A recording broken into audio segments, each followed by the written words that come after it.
BD. Kami mohon untuk memberikan kata sambutan pada hari ini kepada Bapak, kami persilahkan.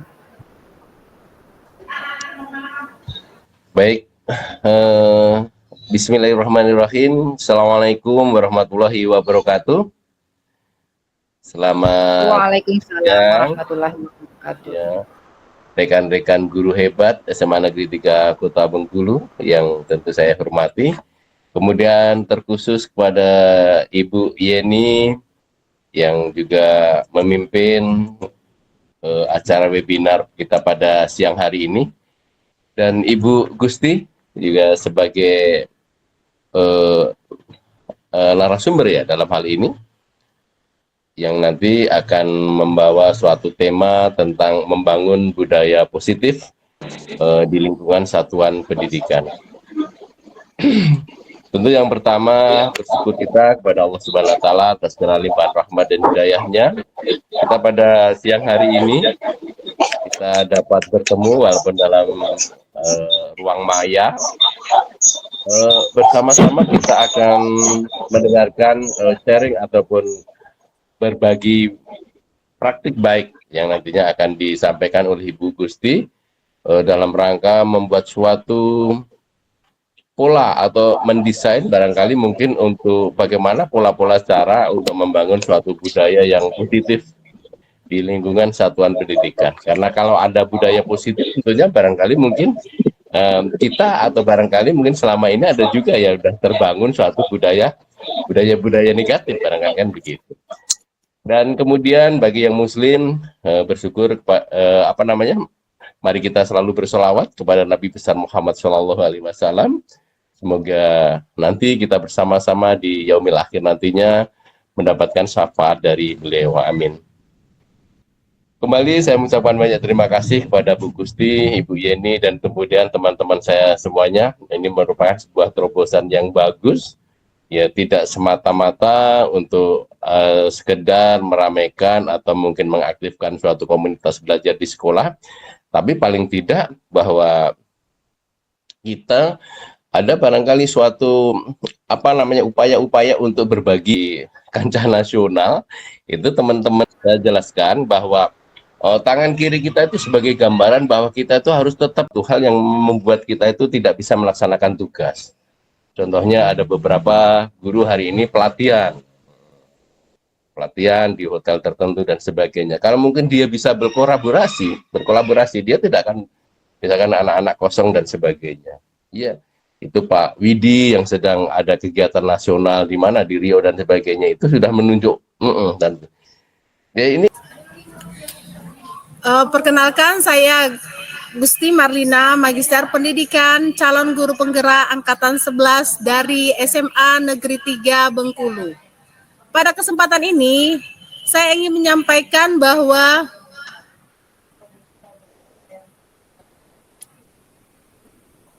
apakah Bapak Ibu semuanya setuju dengan kalimat berikut? Hukuman dapat mendisiplinkan anak. Pemberian hukuman dengan hal positif seperti membaca atau membersihkan halaman sekolah dapat meningkatkan disiplin anak. Memberi penghargaan dapat meningkatkan motivasi belajar anak. Apakah Bapak Ibu guru yang hebat setuju dengan pertanyaan ini? Ya. Hukuman dapat mendisiplinkan anak, kemudian pemberian hukuman dengan hal positif seperti membaca. Dibuka mikrofonnya.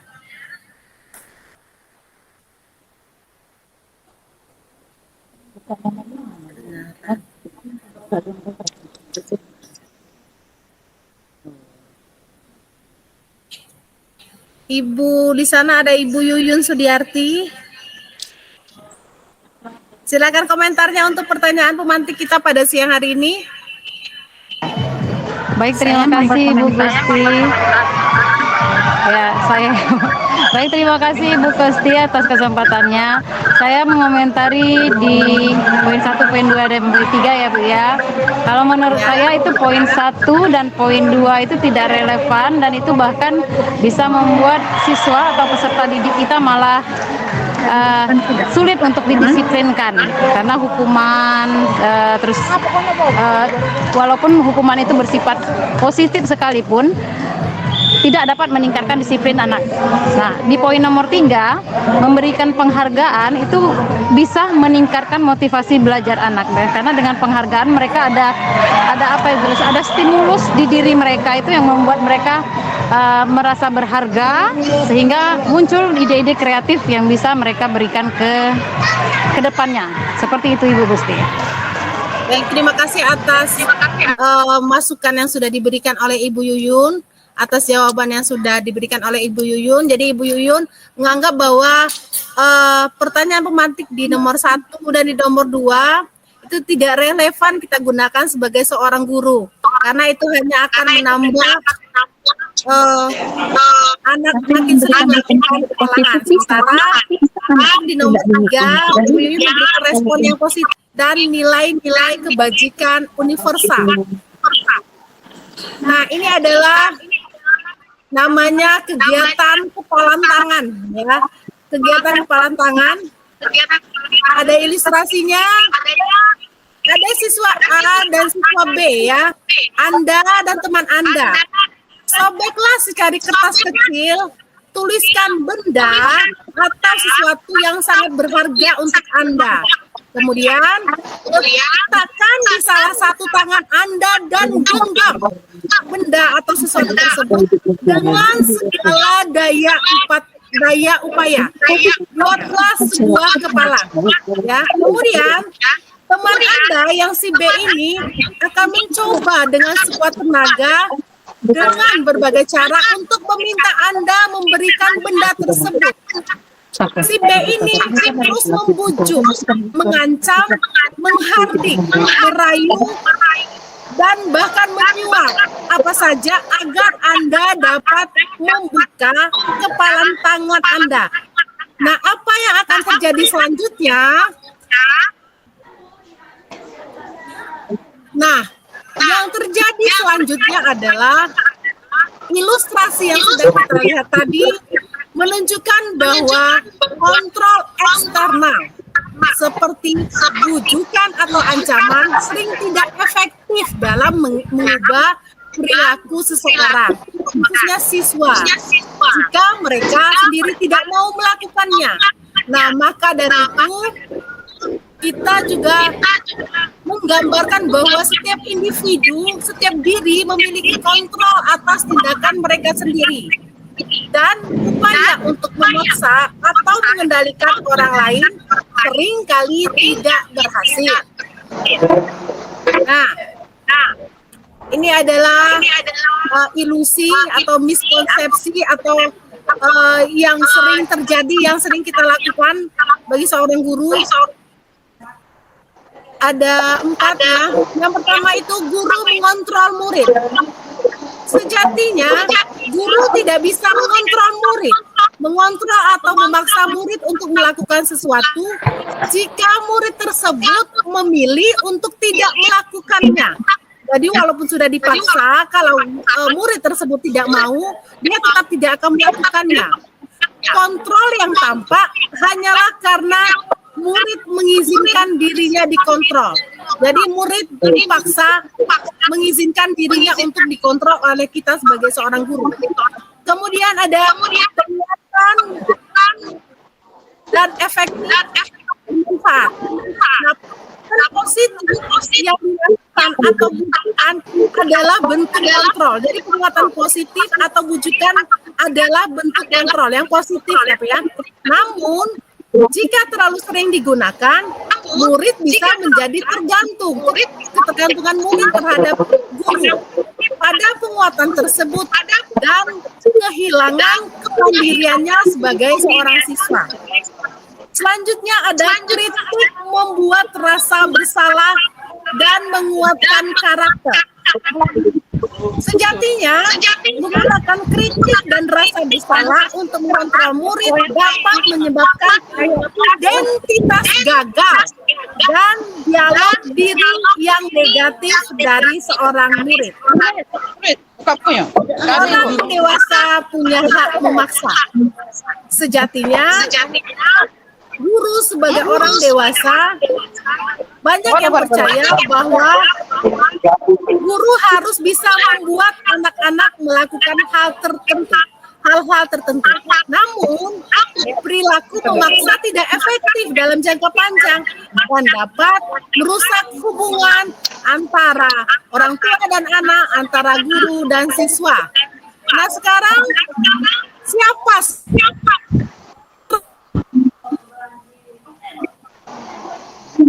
Kita bandingkan ada stimulus respon dan teori kontrol.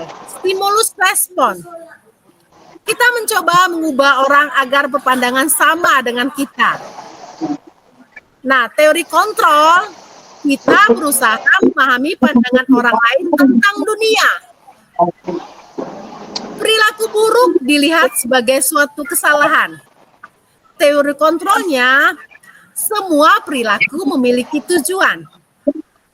Orang lain bisa mengontrol saya. Teori kontrolnya, hanya Anda yang bisa mengontrol diri Anda. Saya bisa mengontrol orang lain. Teori kontrolnya, Anda tidak bisa mengontrol orang lain. Pemaksaan ada pada saat bujukan gagal. Teori kontrolnya, kolaborasi dan konsensus menciptakan pilihan-pilihan baru. Model berpikir menang atau kalah. Model berpikir dari teori kontrol adalah menang-menang. Nah, ini adalah salah satu bentuk disiplin positif yang sudah diciptakan oleh Dr. William Glasser, teori kontrol atau teori pilihan. Yang pertama itu ada, Anda tidak bisa mengontrol orang lain. Hanya Anda yang bisa mengontrol diri Anda. Jadi kita tidak bisa mengontrol orang lain, hanya kita yang bisa mengontrol diri kita sendiri.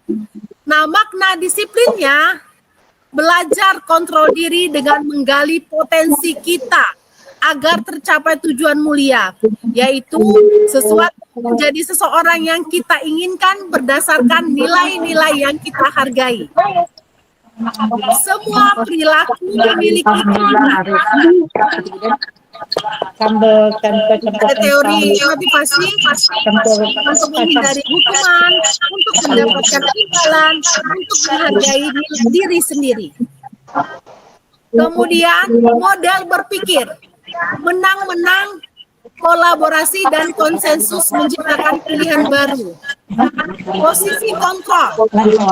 Posisi kontrol seorang guru ada 5, yaitu yang pertama sebagai penghukum, kemudian yang kedua sebagai pembuat rasa bersalah, yang ketiga sebagai teman, yang keempat sebagai pemantau, dan yang terakhir yang kelima adalah manajer.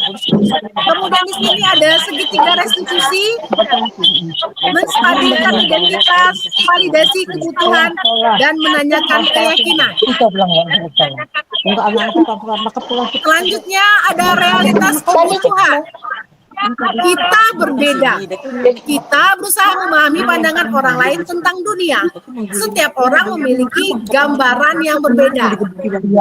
5 kebutuhan dasar manusia, ada penguasaan, kasih sayang dan rasa, diterima, kesenangan, dan kebebasan. Apakah makna disiplin? Berikut adalah beberapa makna kata disiplin dari berbagai bahasa.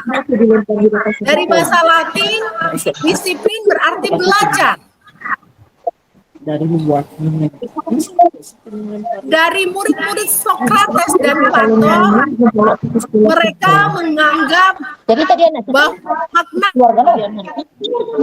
dengan disiplin diri.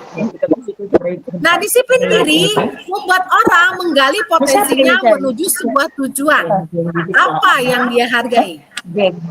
Nah, namun dalam budaya kita, budaya Indonesia, maka disiplin telah berubah menjadi sesuatu yang dilakukan seorang pada orang lain untuk mendapatkan kepatuhan.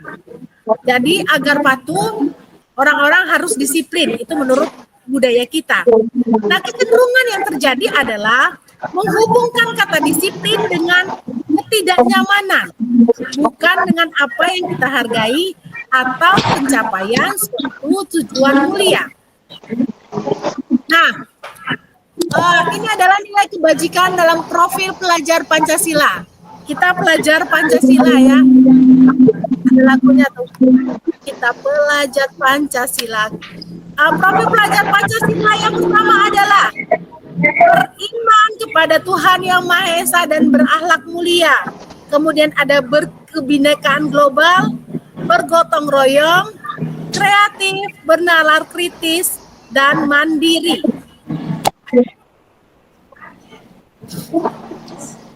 Nilai-nilai kebajikan universal yang dituangkan dalam visi sekolah kita ya.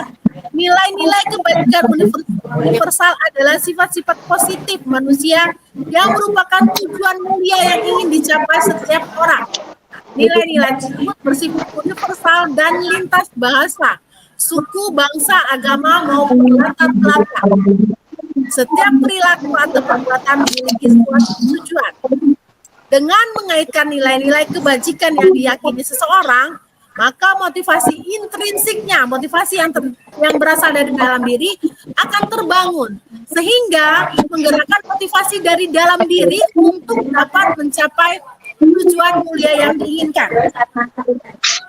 Nah, nilai-nilai kebajikan yang dicapai oleh setiap anak Indonesia kita kenal dengan profil pelajar Pancasila.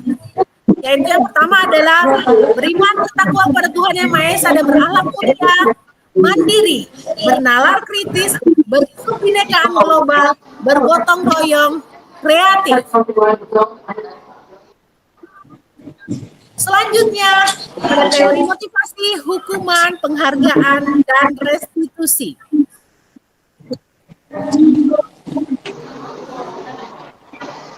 Tiga motivasi perilaku manusia menurut Gozen. Tiga motivasi perilaku manusia menurut Gozen adalah menghindari ketidaknyamanan atau hukuman, mendapatkan imbalan atau penghargaan dari orang lain, menjadi orang yang diinginkan dan menghargai diri sendiri. Motivasi eksternal, motivasi internal yang terdapat dalam tujuan disiplin positif.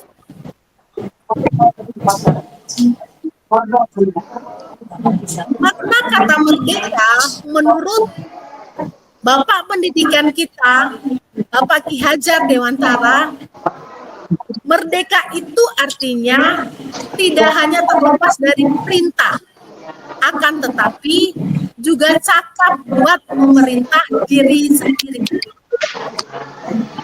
Nah, kaitkan dengan apa itu restitusi? Restitusi adalah proses menciptakan kondisi bagi murid untuk memperbaiki kesalahan mereka, sehingga mereka bisa kembali pada kelompok mereka dengan karakter yang lebih kuat. Restitusi juga merupakan proses kolaboratif yang mengajarkan murid untuk mencari solusi untuk masalah mereka dan membantu murid berpikir tentang orang seperti apa yang mereka ingin menjadi atau tujuan mulia dan bagaimana mereka harus memperlakukan orang lain. 9 ciri-ciri dari restitusi. Restitusi bukan untuk menebus kesalahan, namun untuk belajar dari kesalahan, memperbaiki hubungan, tawaran, bukan paksaan, menuntut untuk melihat ke dalam diri, mencari kebutuhan dasar yang mendasari tindakan. Restitusi diri adalah cara yang paling baik. Fokus pada karakter, bukan tindakan. Fokus pada solusi. Mengembalikan murid yang berbuat salah pada kelompoknya. Keyakinan kelas. Mengapa tidak peraturan saja? Mengapa harus keyakinan kelas?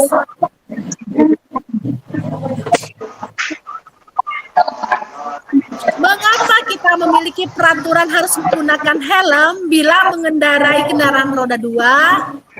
Mengapa kita memiliki peraturan 3M? Menggunakan masker, mencuci tangan, dan menjaga jarak 1,5 meter. Mengapa kita memiliki peraturan harus datang tepat waktu pada saat mengikuti pelatihan?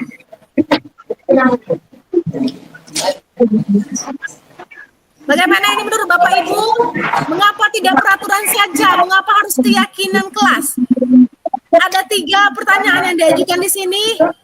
Mengapa kita memiliki peraturan harus menggunakan helm bila mengendarai kendaraan roda 2?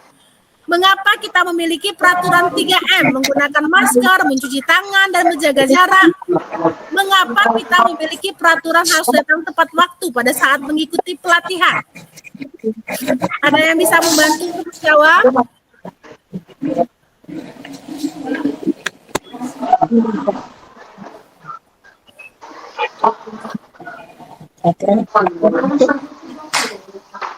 Ada yang bisa membantu saya untuk menjawab tiga pertanyaan ini? Mengapa tidak peraturan saja? Mengapa harus keyakinan kelas?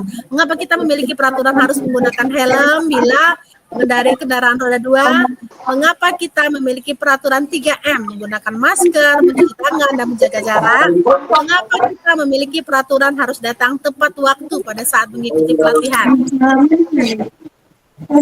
Sudah nih, di meja buka.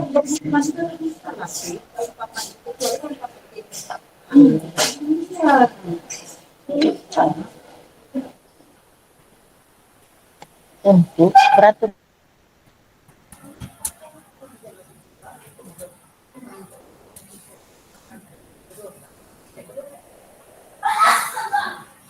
jika kita menilik dari 3 pertanyaan ini ya, mengapa kita memiliki peraturan harus menggunakan helm bila mengendarai kendaraan roda 2? Jawabannya yang pertama itu untuk keselamatan. Kemudian jawaban yang kedua adalah untuk kesehatan. Kemudian mengapa kita memiliki peraturan 3M?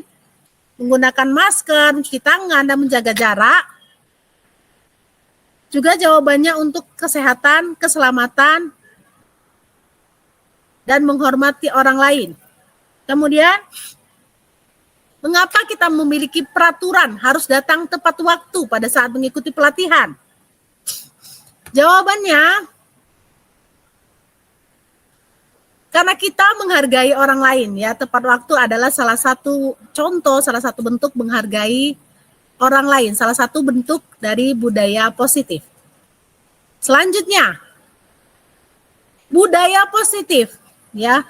Budaya positif ini akan kita terapkan di lingkungan yang positif melalui keyakinan kelas dan peraturan kelas. Nah, ini adalah salah satu contoh dari kesepakatan kelas. Ya. Yang mana yang merupakan keyakinan kelas? Mengapa? Ya. Kami guru dan murid yang saling menyayangi. Kami murid yang semangat belajar.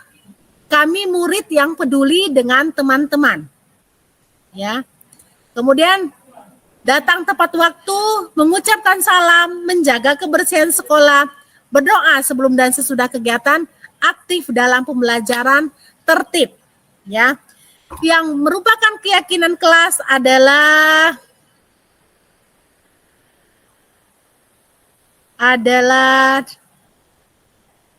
ini ya. Keyakinan kelas adalah kami guru dan murid yang saling menyayangi, kami murid yang semangat belajar, kami murid yang peduli dengan teman-teman. Ini merupakan keyakinan kelas kita. Nah, sementara kesepakatan kelas itu ada datang tepat waktu, mengucapkan salam, menjaga kebersihan sekolah, berdoa sebelum dan sesudah kegiatan, aktif dalam kegiatan pembelajaran, dan tertib dalam setiap kegiatan.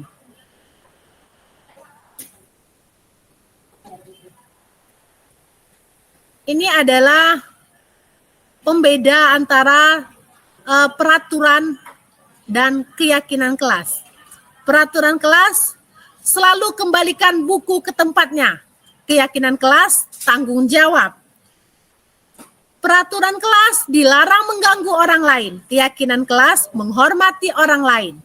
Peraturan hadir di sekolah 15 menit sebelum pembelajaran dimulai. Keyakinan kelas menghormati orang lain, berkomitmen. Peraturan dilarang melakukan kekerasan. Keyakinan kelas keselamatan, menghormati orang lain. Peraturan dilarang menggunakan narkoba. Keyakinan kelas kesehatan. Peraturan bergantian atau menunggu giliran. Keyakinan kelas menghormati orang lain, bersabar. Peraturan gunakan masker. Keyakinan kelas kesehatan dan keselamatan. Bapak Ibu, berikut adalah langkah-langkah dalam pembentukan keyakinan kelas. Dan insya Allah ini sudah saya terapkan di 6 kelas yang saya ajarkan, ya. Walaupun kami membentuknya baru sebatas kesepakatan kelas, tapi nantinya akan berkembang lagi menjadi keyakinan kelas. Yang pertama, ada curah pendapat. Curah pendapat antara guru dan siswa untuk membentuk keyakinan kelas bersama. Kemudian yang kedua adalah mencatat masukan-masukan yang diberikan oleh murid. Kemudian yang ketiga, susun keyakinan kalimat kelas dengan menggunakan kalimat positif. Nah, maksudnya kalimat positif adalah kalimat-kalimat yang tidak menggunakan kata tidak, kemudian jangan, tinjau ulang hasil atau brainstorming. Ajak murid untuk menelaah nilai kebajikan di tiap poin dari keyakinan kelas kita. Kemudian tinjau ulang keyakinan kelas, review akhir, dan menyepakati komitmen bersama. Setelah itu, menempelkan hasil keyakinan kelas untuk mengingatkan diri murid dan juga guru. Dihukum oleh penghargaan. Penghargaan menurunkan kualitas. Penghargaan mematikan kreativitas. Penghargaan mengurangi motivasi intrinsik. Nah, di sini adalah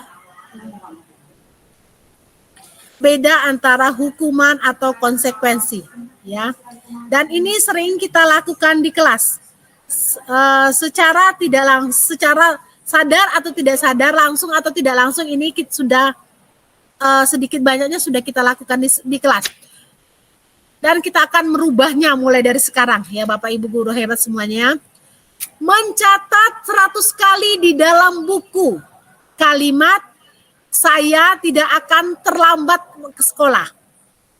Ya, saya tidak akan terlambat lagi karena siswa tersebut terlambat ke sekolah. Ini merupakan hukuman. Lari mengelilingi lapangan basket 2 keliling karena terlambat hadir di sekolah. Ini juga merupakan hukuman. Murid diminta untuk push up 15 kali karena tidak menggunakan masker di sekolah. Ini adalah hukuman. Menggantikan kertas tugas teman yang telah dicoret-coret. Nah, ini merupakan konsekuensi. Membersihkan tumpahan air di meja tulis karena tersenggol pada saat belajar. Ini merupakan konsekuensi. Murid disuruh untuk tidak mengenakan sepatu seharian di sekolah karena tidak mengenakan sepatu hitam. Ini merupakan hukuman. Lari mengelilingi lapangan basket 2 kali karena terlambat 10 menit untuk pelajaran PJOK. Ini merupakan konsekuensi. Perbedaan hukuman dan konsekuensi. Jadi kita harus menghindari hukuman ya Bapak Ibu ya. Hukuman sesuatu yang menyakitkan harus terjadi. Membuat anak sakit, baik fisik maupun hati. Dan ini akan berlangsung dalam jangka waktu yang lama. Anak menjadi benci kedisiplinan. Paksaan, mendorong anak menyakiti diri sendiri. Konsep diri yang buruk. Anak belajar untuk menyembunyikan kesalahan. Marah, rasa bersalah, dipermalukan, merasa tak dihargai. Konsekuensi. Sesuatu harus terjadi. Membuat anak merasa tidak nyaman dalam jangka waktu pendek. Anak menghargai disiplin. Stimulus tanggapan, mendorong anak agar mudah menyesuaikan diri. Konsep diri yang baik, anak belajar untuk mematuhi peraturan, kehilangan hak, dibuat tidak nyaman, diasingkan untuk sementara.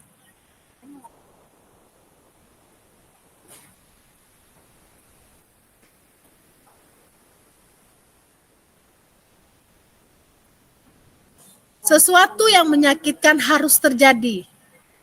Sesuatu harus terjadi. Restitusi merupakan pilihan. Hukuman tidak nyaman untuk murid atau anak untuk jangka waktu panjang. Sementara konsekuensi tidak nyaman untuk murid atau anak untuk jangka waktu yang pendek. Kemudian restitusi menguatkan untuk murid atau anak dalam jangka waktu panjang. Korban mendapatkan keadilan. Korban bisa diabaikan. Korban mendapatkan ganti. Hukuman, murid akan tersakiti. Konsekuensi, murid dibuat tidak nyaman. Restitusi, murid mendapatkan penguatan. Hukuman, perilaku pasif agresif meningkat. Konsekuensi, penguatan hanya bertahan dalam jangka waktu pendek. Restitusi, masalah terpecahkan. Hukuman, siswa tidak akan berjalan bila murid tidak takut. Sistem tidak akan berjalan bila murid tidak takut. Konsekuensi, memerlukan monitoring dan supervisi terus-menerus dari guru. Restitusi, murid belajar bertanggung jawab untuk perilakunya. Hukuman, berlaku hanya pada sebuah institusi, tidak berlanjut pada kehidupan nyata. Konsekuensi, membantu penerapan mengikuti peraturan dalam masyarakat.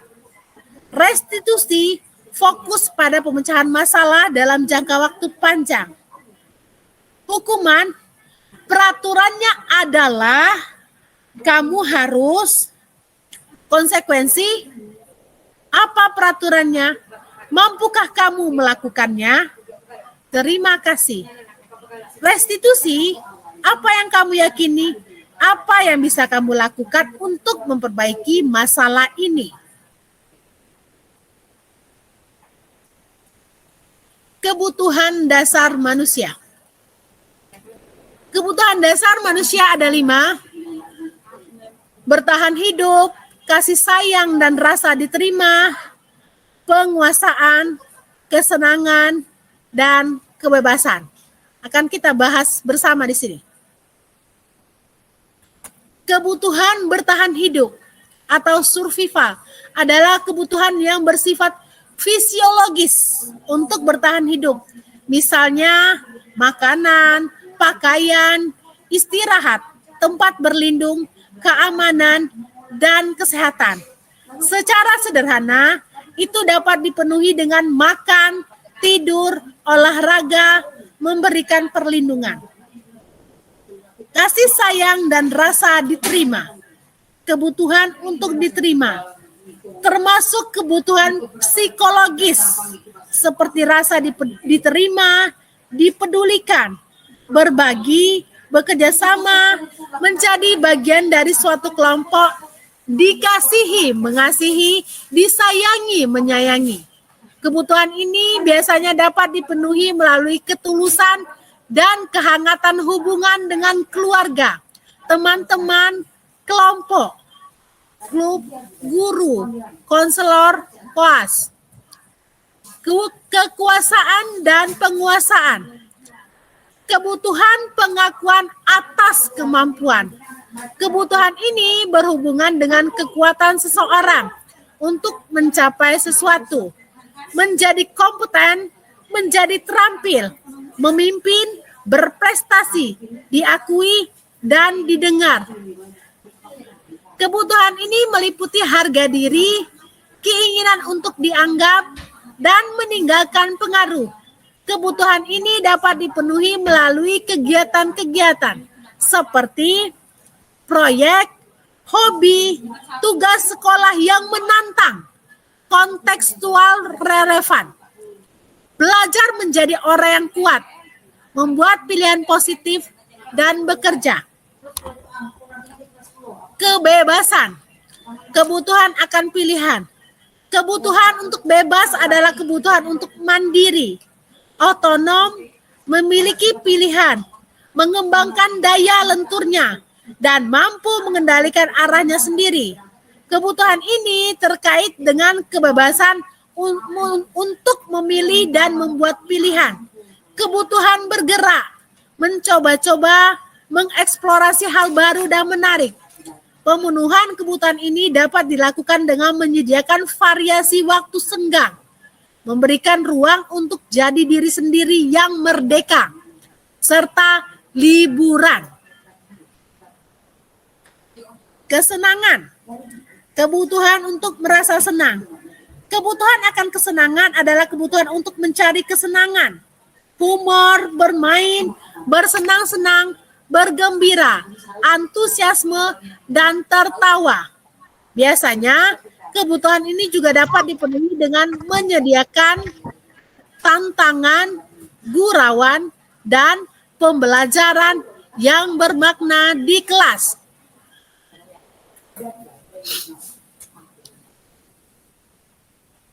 Nah, ini ada sebuah cerita ya atau narasi. Tahun ini Dimas genap berusia 17 tahun. Ia senang sekali ketika ayahnya mulai mengajarkan cara menyetir mobil. Setiap akhir pekan, ia berlatih menyetir.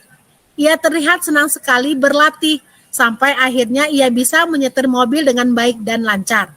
Ketika ibunya bertanya pada Dimas, apa yang membuat dia ingin bisa menyetir mobil? Ketika jawaban Dimas adalah seperti ini, kebutuhan dasar apa yang ingin dia penuhi? Pertama, menyetir mobil itu seru. Yang kedua, biar bisa jalan-jalan naik mobil sama teman-temanku. 3, aku merasa bangga dan keren. 4, aku senang bisa pergi ke tempat-tempat yang aku suka. Nah, menurut Bapak Ibu hebat semuanya, dari 4 kalimat Dimas ini, kira-kira kebutuhan apa yang ingin dia penuhi? Menjawab pertanyaan dari ibunya. Menyetir mobil itu seru. Membutuhkan pendekatan.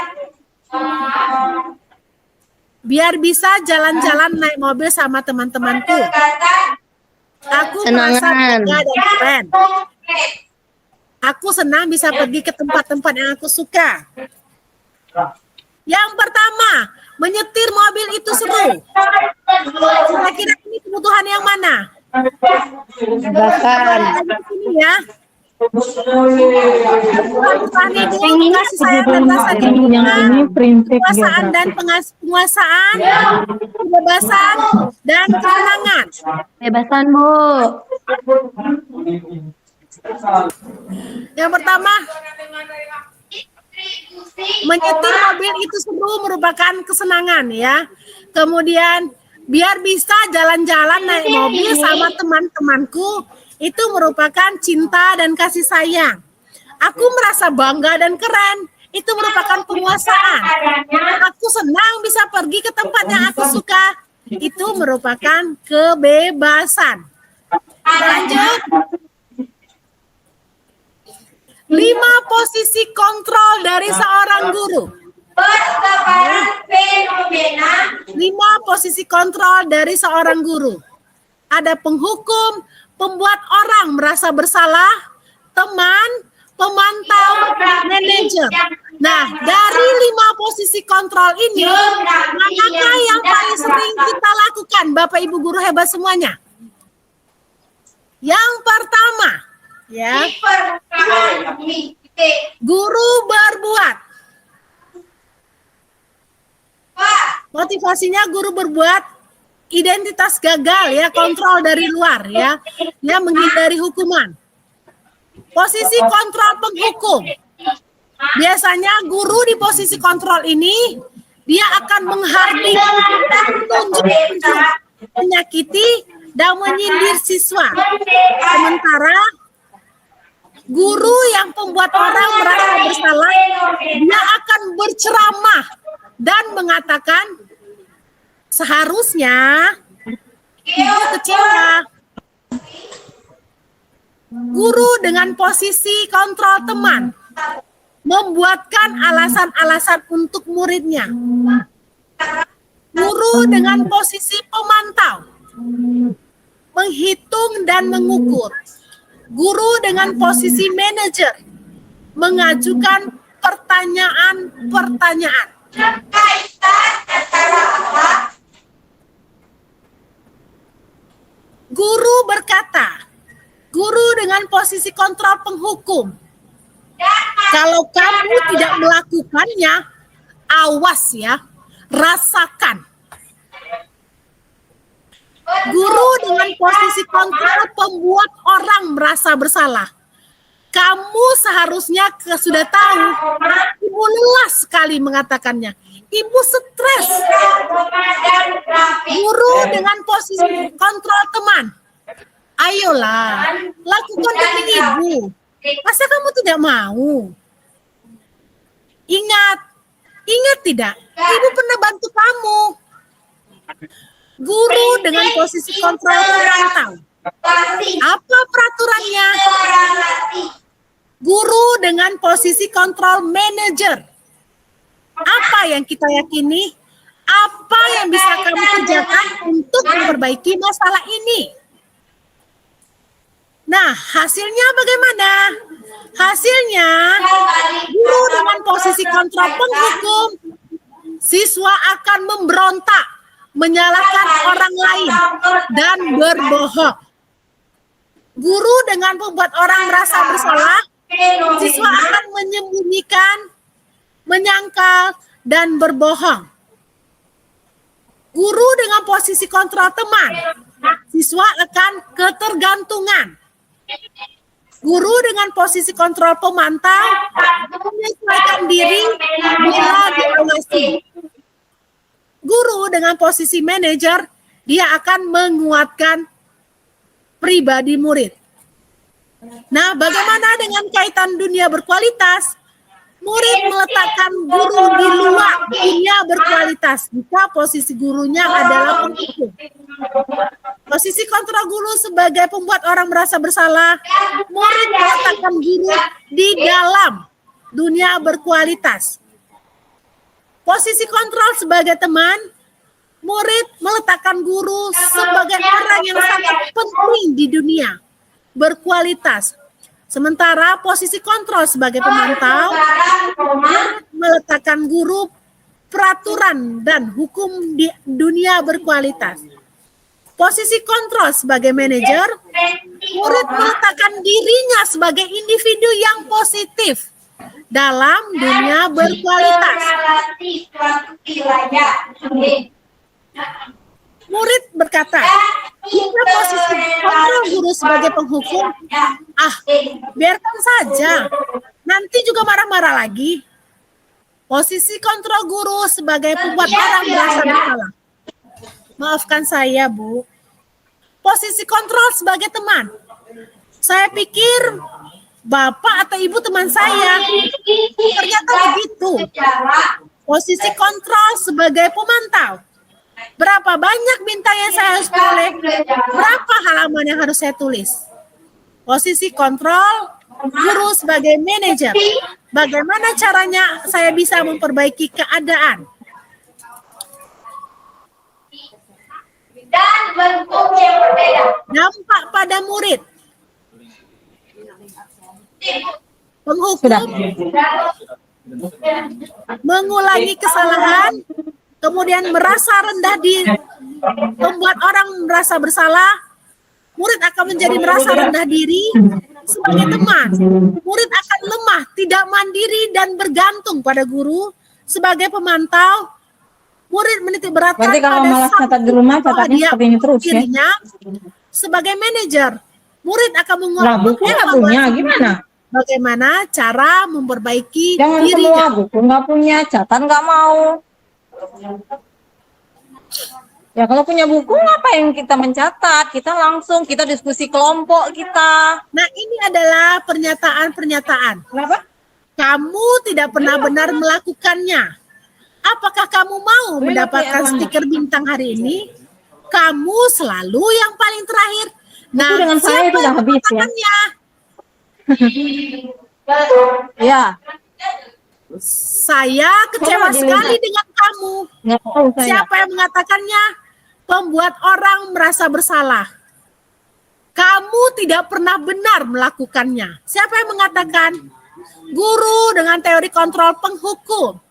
Tapi tahu Ayolah. saya ini belum beredar. Ini hanya dari Erlangga. Siapa yang Kalian beli di mengatakan? Shopee, Posisi itu ada salah kontrol satu guru siswa sebagai teman. yang beli di Shopee. Apakah kamu mau tidak sama. mendapatkan stiker bintang hari ini? Jadi jangan Siapa yang tergiur murah. mengatakan posisi kontrol Bukunya guru tidak sebagai sama. pemantau? Bukunya Bagaimana juga kamu bisa fotokopian, menyelesaikan masalah ini? isinya juga Siapa tidak yang sama. mengatakan posisi guru sebagai manajer? Makanya Kamu jangan selalu tergiur yang harga paling murah, terakhir. palsu. Siapa yang mengatakan posisi guru sebagai penghukum? Kita akan melanjutkan di segitiga. Kalau mau beli, restitusi. belilah di Erlangga. Nah, apa itu segitiga restitusi? Ini adalah gambar segitiga restitusi. Segitiga restitusi ini untuk memecahkan permasalahan yang ada pada kita. Dimulai dari Tapi Erlangganya juga, ibu nggak tahu. Soalnya kalau ibu diantarkan langsung dari Erlangganya dan ke sini. menanyakan Kalau kantornya saya keyakinan. nggak tahu.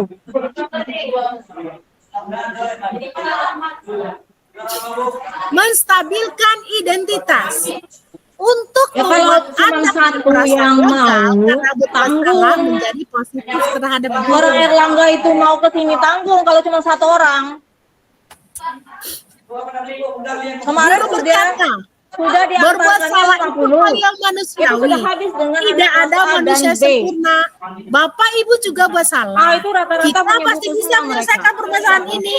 Bapak atau Ibu Jadi, tidak tertarik untuk kami mencari belajar tahu di kelas siapa A yang benar, itu siapa yang langsung, salah. nggak pernah Bapak saya atau mencatatkan Ibu ke mereka, tertarik nggak pernah. untuk menyelesaikan masalah. Kita langsung Kalau kamu menjelaskan, menjelaskan dirimu kemudian sendiri, kita langsung diskusi. apakah kamu bersikap baik pada dirimu sendiri? Belajar zaman sekarang nih, Tahap harusnya nggak ada kedua, lagi validasi istilah mencatatkan kebutuhan. seperti ini. Ya. Validasi kebutuhan ini Kita belajarnya membantu diskusi. siswa mengenali kebutuhan yang ingin dipenuhinya Tapi kalau nggak punya ketika buku gimana mau belajar, mau diskusi? Apa yang pada mau dasarnya didiskusikan? tindakan manusia tujuannya adalah memenuhi basic needs. Apakah itu power, freedom, Ini juga love, tidak paksaan, beli buku itu bukan paksaan ya.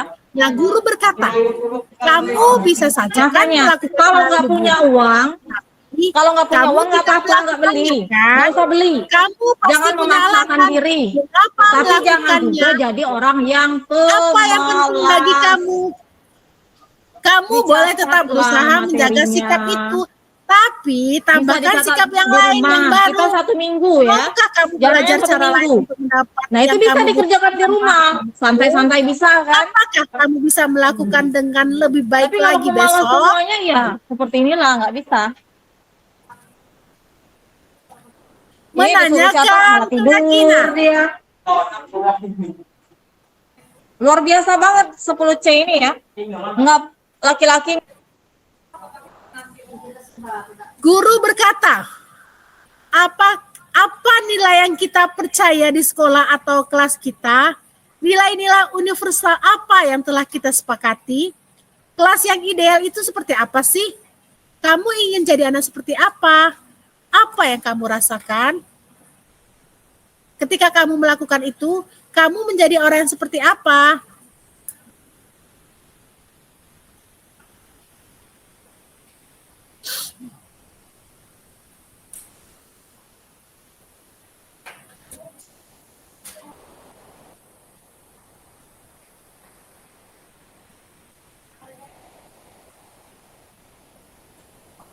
Nah, Bapak Ibu, ini adalah intervensi 30 detik.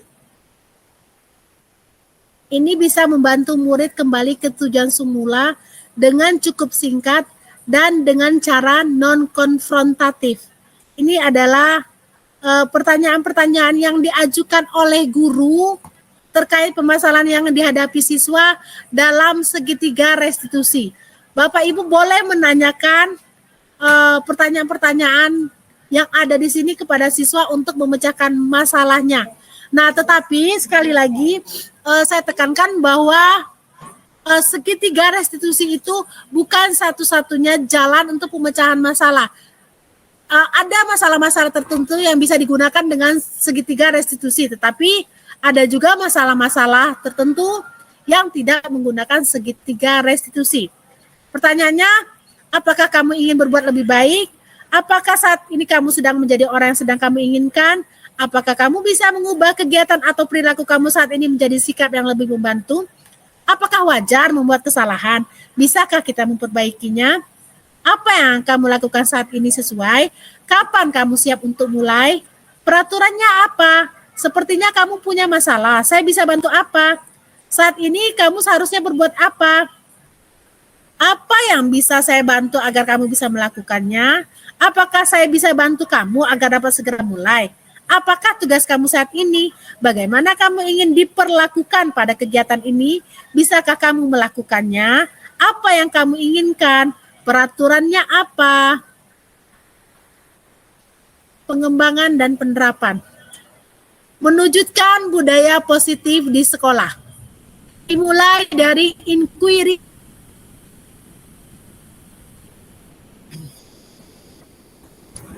Meningkatkan manajemen pendidikan dengan prinsip pendidikan positif dan berbasis kekuatan seluruh pemangku kepentingan.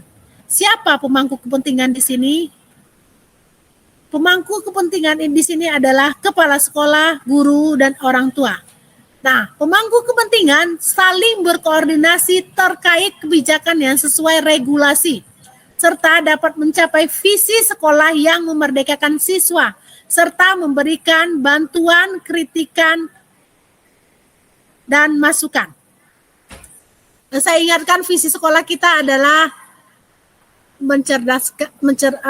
mencetak generasi yang unggul, berkarakter, kemudian berakhlak mulia. Berdaya saing global. Jadi visi SMA Negeri 3 ini berdaya saing global, berakhlak mulia, kemudian kreatif dan inovatif. Nah, pemangku kepentingan, kepala sekolah di sini adalah menjadi teladan, penegak disiplin dan pelaksanaan kebiasaan yang baik secara konsisten dan mendukung penumbuhan budaya positif pada semua kelas. Sementara guru menerapkan konsep-konsep inti seperti disiplin positif, motivasi perilaku manusia, hukuman dan penghargaan, posisi kontrol restitusi, keyakinan sekolah atau kelas, segitiga restitusi, dan keterkaitannya menjalankan filosofi pendidikan nasional Ki Hajar Dewantara, menginternalisasi nilai dan peran guru penggerak serta visi guru penggerak. Kemudian siswa membuat keyakinan kelas bersama guru, saling mengingatkan dengan teman tentang penerapan keyakinan kelas, memberikan pendapat tentang evaluasi penerapan keyakinan kelas, dan orang tua mendukung siswa, mengingatkan dan mengontrol kegiatan belajar siswa, mengingatkan anaknya untuk melaksanakan budaya positif.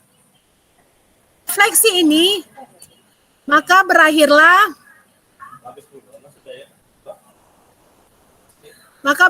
materi kita. Nah, tapi sebelum itu kita akan mengadakan sesi tanya jawab terlebih dahulu, Bapak Ibu. Kembali ke moderator. Baik, terima kasih Ibu Gusti Marlina yang sudah memaparkan materinya pada hari ini. Luar biasa sekali Bu Gusti Marlina tentang penerapan disiplin positif di satuan pendidikan. Terima kasih sekali lagi Bu Gusti Marlina. Mungkin Bapak Ibu ada yang mau ditanyakan atau didiskusikan dengan Ibu Gusti Marlina, silakan raise hand terlebih dahulu Bapak Ibu. Dan untuk absensi sudah saya share linknya di kolom chat. Silakan Bapak Ibu mengisi presensinya. Oke, mungkin ada yang mau Bapak Ibu diskusikan dengan Ibu Gusti Marlina, mungkin ada yang masih bingung bagaimana cara membuat kesepakatan kelas. Yang pertama itu Bu Gusti ya, kita membuat kesepakatan kelas dulu ya Ibu Gusti ya, baru nanti ke keyakinan kelas ya, gitu ya. Seperti itu ya Bu Gusti ya. Kelas. Ya, oke. Kalau sekedar sharing Ibu Yeni, jadi kalau saya di kelas, sebelum membuat kesepakatan kelas dan keyakinan kelas, saya menggiring anak-anak itu membuat kelas impian. Kelas impian, bagaimana kelas impian anak-anak. Jadi mereka membayangkan satu kelas impian dengan memunculkan dari kelas impian yang mereka bayangkan itu dengan memunculkan 3 kalimat positif. Nah, dari 3 kalimat positif itu nanti akan didiskusikan bersama dengan teman di kelompok kecil. Setelah teman di kelompok kecil, kemudian didiskusikan dengan teman di kelompok besar. Nah, setelah di kelompok besar, dari kelas-kelas impian yang sudah mereka bayangkan itu akan menjadi sebuah kesepakatan kelas. Nah, dari kesepakatan kelas itu nanti akan berkembang menjadi sebuah keyakinan kelas. Nah, kalau penerapan saya di kelas seperti itu, kebetulan di 6 kelas yang saya ajarkan. Sekedar berbagi saja Ibu Yeni. Kembali ke Ibu Yeni. Iya, baik, itu tadi praktik baik yang sudah dilakukan oleh Ibu Gusti ya di kelasnya. Jadi kita sebenarnya guru-guru penggerak itu bukan tidak bergerak Bapak Ibu ya. Kita bergerak tapi kita baru sebatas kelas kita gitu. Jadi memang belum nampak untuk kegiatan-kegiatan yang lebih besar gitu ya. Jadi kita bergeraknya yaitu masih di dalam kelas kita dulu seperti itu Bapak Ibu. Nah, apa yang sudah dilakukan oleh Ibu Gusti itu sudah sangat keren sekali, tidak bagus sekali. Itu adalah praktik baik yang sudah dilakukan oleh Ibu Gusti. Jadi bergerak saja Bapak Ibu ya, walaupun dalam skup yang kecil, yang penting kita sudah bergerak. Yang susahnya ini kalau kita tergerak saja belum gitu ya, gimana mau bergerak gitu ya Bapak Ibu. Oke, mungkin ada lagi Bapak Ibu mungkin yang mau berbagi praktik baik gitu, yang sudah melaksanakan sudah membuat kesepakatan kelas bersama anak-anaknya. Mungkin ada yang mau berbagi praktik baik, silakan Bapak Ibu kita diskusikan di sini. Mungkin ada kesulitan-kesulitan dalam membuat kesepakatan kelas begitu, atau gampang sekali membuat kesepakatan kelas. Nah, boleh Bapak Ibu berbagi praktik baik di sini.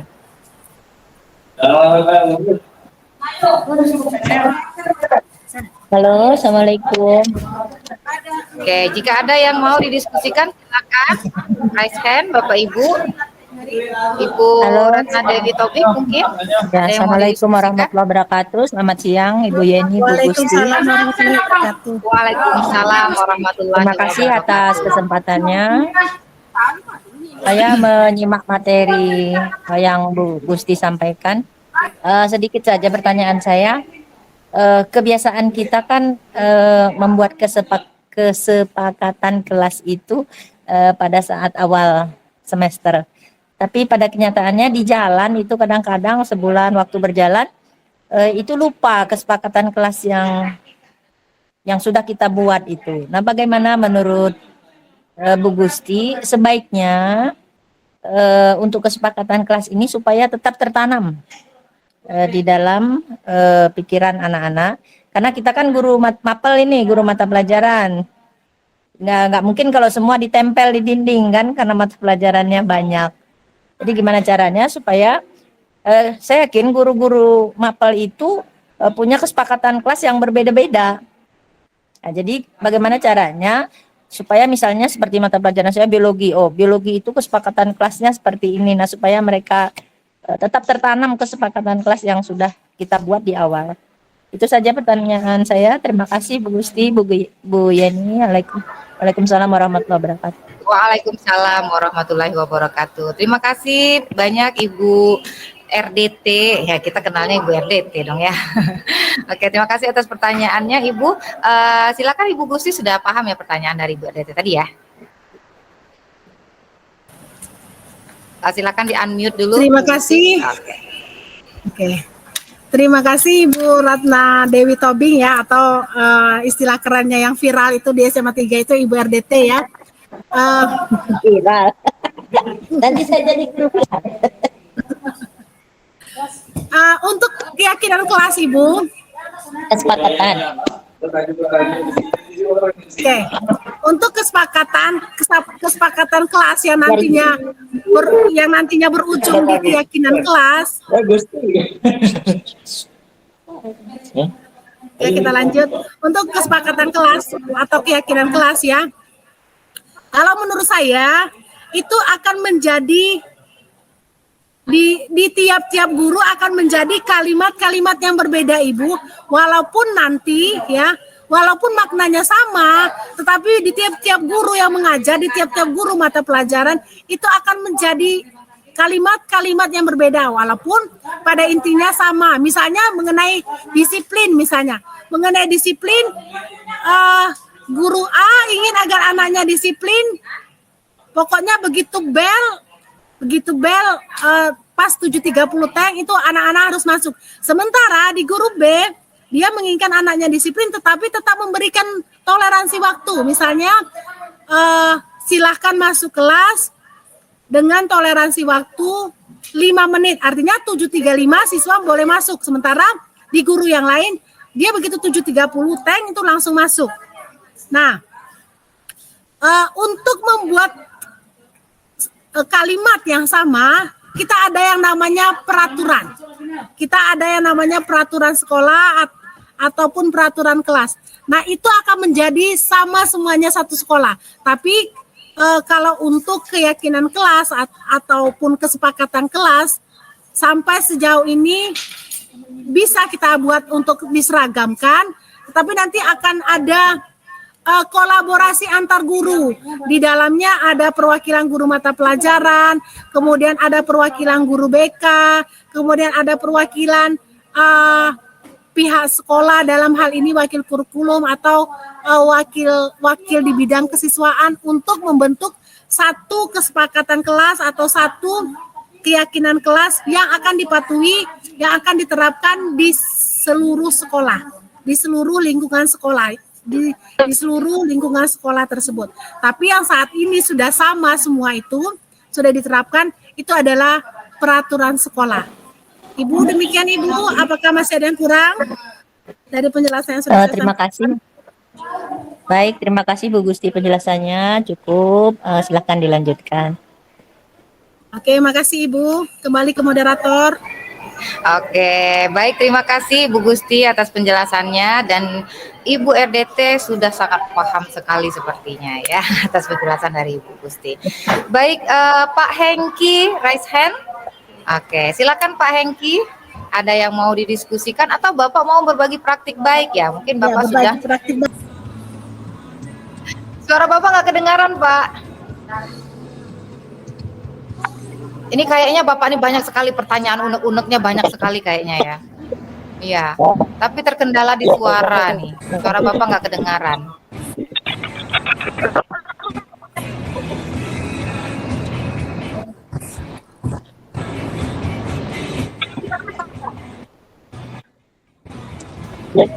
Nggak kedengaran Pak suaranya Pak.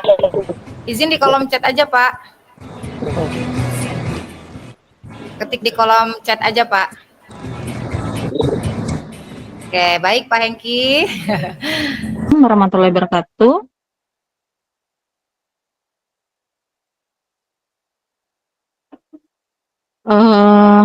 Tadi kan setelah mendengar penjelasan tadi ada tentang segitiga restitusi itu, saya belum begitu memahami.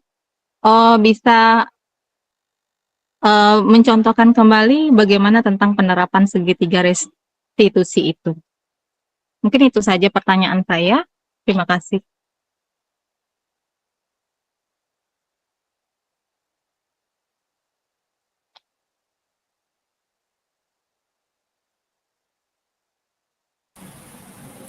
Baik, Ibu Mel. warahmatullahi wabarakatuh. Waalaikumsalam warahmatullahi wabarakatuh. Baik Ibu Melty, terima kasih atas pertanyaan yang diajukan. Untuk contoh penerapan segitiga restitusi, kita akan kembali lagi ke slide ya.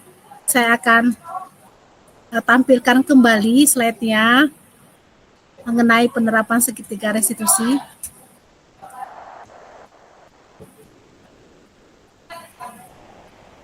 Di halaman 40 ya.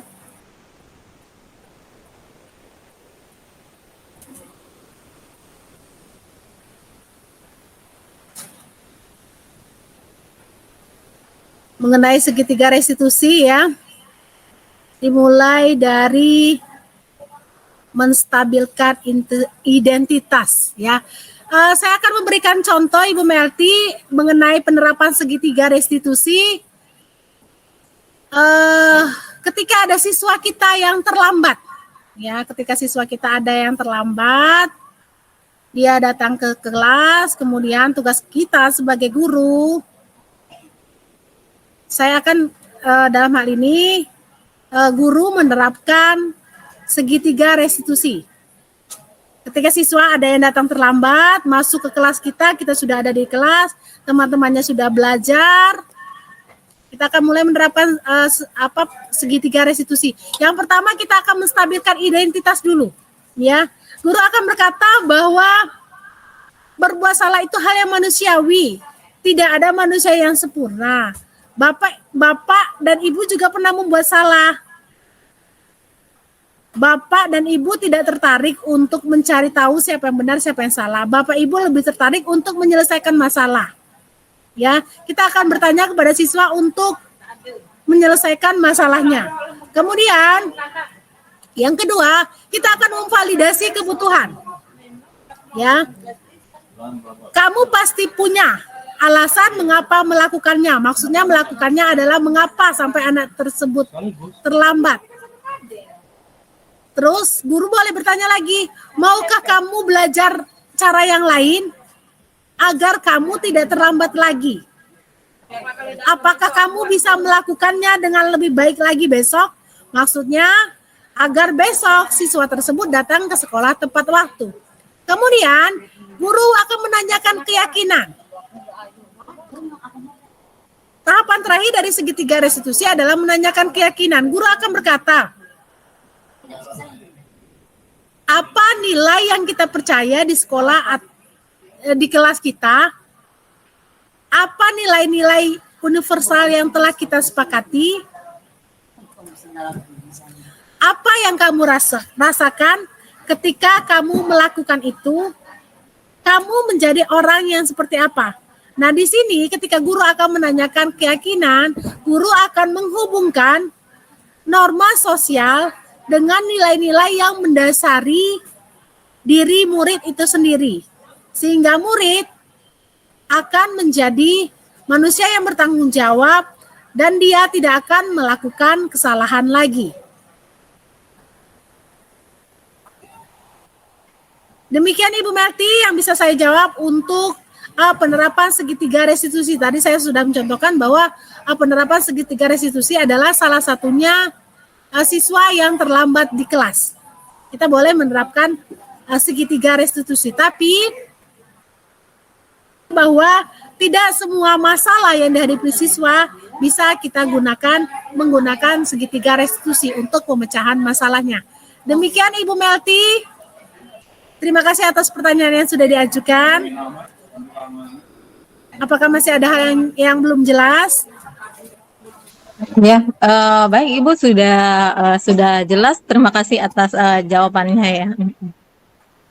Baik Ibu Melty, terima kasih kembali. Ya, apa kepencet ya Bu ya? Oke, terima kasih tadi Bu Melty atas pertanyaannya. Sudah dijelaskan sama Ibu Gusti tadi. Oke, terima kasih. Ibu Yeti Novitasari. Iya, juga raise hand. Apa kepencet ya? Oke, Ibu Nelly raise hand lagi coba. Oke. Gimana Ibu Nelly? Apa ada yang mau didiskusikan? Mungkin Ibu Nelly juga mau berbagi praktik baik mungkin ya? Seputar kesepakatan kelas. Bagaimana kesepakatan kelas di kelas Ibu? Udah berjalan lancar atau baru mau membuat kesepakatan kelas? Boleh di-share di webinar ini, Bu. Silakan Ibu Nelly Eureka. Nah, terima kasih atas kesempatan yang diberikan kepada saya. Ingin bertanya kepada Ibu Gusti masalah keyakinan kelas ini. Nah, saya masih bingung bagaimana membuat atau membentuk suatu keyakinan kelas di kelas saya sendiri.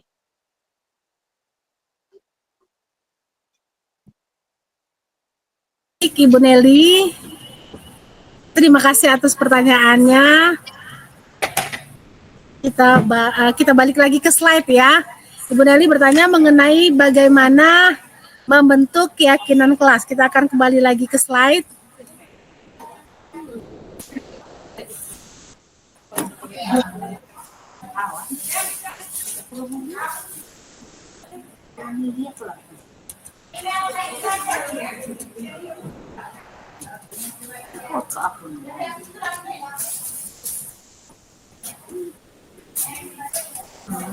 Karya.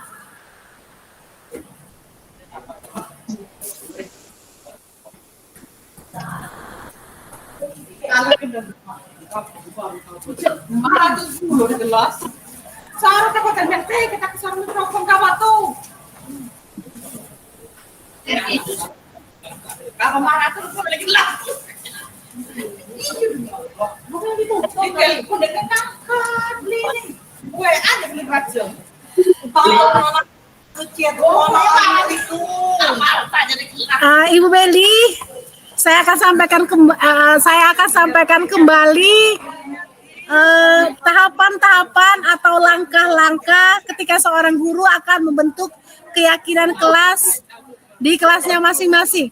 Yang pertama ada curah pendapat atau brainstorming antara murid dengan guru mengenai keyakinan kelas apa yang nantinya akan dibuat. Kemudian yang kedua ada tahapan mencatat masukan-masukan yang ada dari siswa, kemudian menyusun. Yang ketiga adalah langkah yang ketiga adalah menyusun keyakinan kelas dengan menggunakan kalimat-kalimat yang positif. Kemudian yang keempat, langkah selanjutnya adalah meninjau ulang hasil brainstorming atau curah pendapat. Ajak murid untuk menelaah nilai kebajikan yang sudah kita tulis di setiap poin. Kemudian yang kelima, tinjau ulang keyakinan kelas yang sudah kita buat. Yang keenam, langkahnya adalah review akhir dan menyepakati komitmen yang sudah kita buat bersama. Dan bagian terakhir setelah semua langkah kita lalui adalah menempelkan hasil keyakinan kelas kita untuk mengingatkan murid dan guru. Hasil keyakinan kelas itu boleh kita tempelkan di tempat yang paling sering dilihat. Yang paling sering dilihat antara guru dan siswa. Demikian Ibu Nelly yang bisa saya sampaikan untuk bagaimana langkah-langkah pembentukan keyakinan kelas. Kembali ke Ibu Moderator. Silakan Ibu Yeni. Ya, bagaimana Ibu Nelly Eureka itu sudah jelas langkah-langkahnya pembentukan